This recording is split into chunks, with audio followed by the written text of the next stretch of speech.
नाशिकमधील भूसंपादनासाठी महिलांना मारहाण केल्याप्रकरणी पीडित महिलांनी संजय राऊत यांची भेट घेतली आहे। संजय राऊत यांनी संबंधित अधिकाऱ्याला फोन लावत जाब विचारलाय।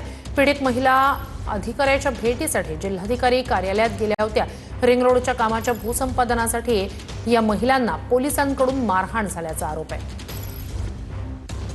नाशिकमध्ये रिंग रोडच्या भूसंपादनादरम्यान महिला शेतकऱ्यांना मारहाण करण्यात आल्याची घटना घडल्यानंतर या सगळ्या पीडित महिलांनी खासदार संजय राऊत यांची भेट घेतलेली आहे। आम्हाला घरात घुसून मारहाण केली, पोरांना मारलं, मुलीला मारलं, सुनाला मारलं, बाकीच्या सुनाला मारहाण केली।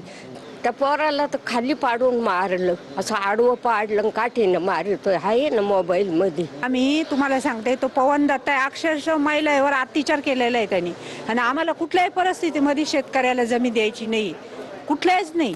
तिथून आम्हाला रस्ताच नको येतो, असं रस्ता नकोय आम्हाला, अतिशय थांबवावा। पूर्णपणे विरोध आहे रस्त्याला, आणि ते जबरदस्ती घरामध्ये घुसून आणि मला ओढून एवढं जोरात किचन मधून ओढलेलं आहे आणि ओढत बाहेर गाडी नेऊन गाडी। या सगळ्या महिला ज्या आहेत त्यांनी आपली तक्रार जी आहे ती संजय राऊत यांच्याकडे केलेली आहे। कॅमेरा पर्सन गणेश सह मी चंदन पूजा अधिकारी, TV9 मराठी।